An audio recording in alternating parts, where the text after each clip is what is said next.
हनुमान पुत्र मकरध्वज की कथा। पवन पुत्र हनुमान बाल ब्रह्मचारी थे, लेकिन मकरध्वज को उनका पुत्र कहा जाता है। ये कथा उसी मकरध्वज की है। वाल्मीकि रामायण के अनुसार लंका जलाते समय आग की तपिश के कारण हनुमान जी को बहुत पसीना आ रहा था।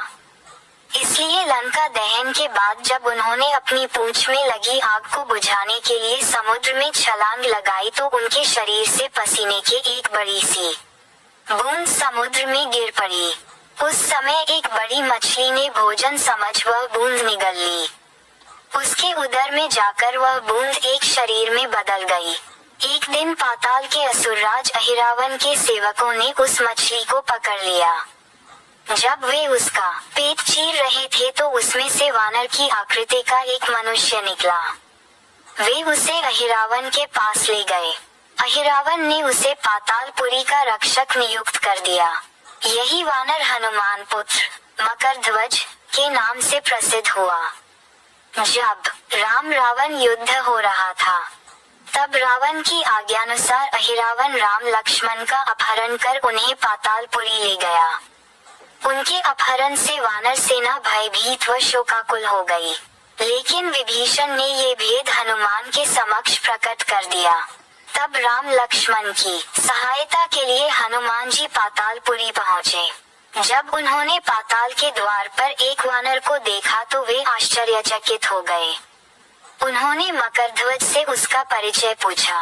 मकरध्वज अपना परिचय देते हुआ बोला, मैं हनुमान पुत्र मकरध्वज हूँ और पाटलपुरी का द्वारपाल हूँ। मकरध्वज की बात सुनकर हनुमान क्रोधित होकर बोले, ये तुम क्या कह रहे हो? दुष्ट, मैं बाल ब्रह्मचारी हूँ, फिर भला तुम मेरे पुत्र कैसे हो सकते हो? हनुमान का परिचय पाते ही मकरध्वज उनके चरणों में गिर गया और उन्हें प्रणाम कर अपनी उत्पत्ति की कथा सुनाई।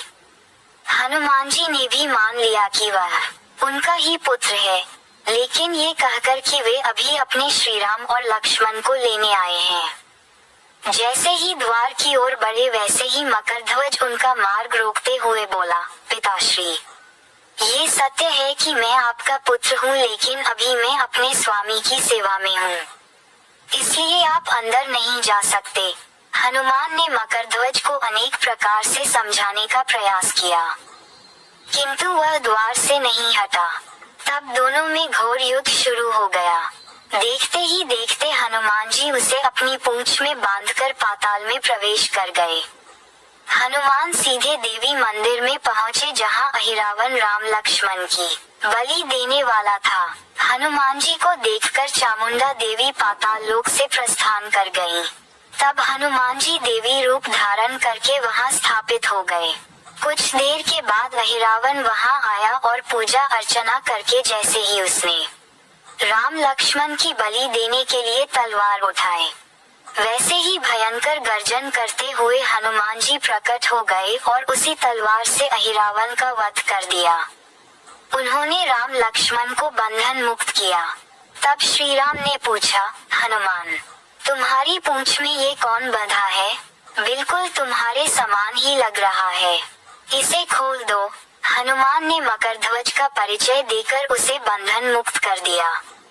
मकरध्वज ने श्रीराम के समक्ष सिर झुका लिया। तब श्रीराम ने मकरध्वज का राज्याभिषेक कर उसे पाताल का राजा घोषित कर दिया और कहा कि भविष्य में वह अपने पिता के समान दूसरों की सेवा करे। ये सुनकर मकरध्वज ने तीनों को प्रणाम किया। तीनों उसे आशीर्वाद देकर वहां से प्रस्थान कर गए। इस प्रकार मकरध्वज हनुमान पुत्र कहलाए।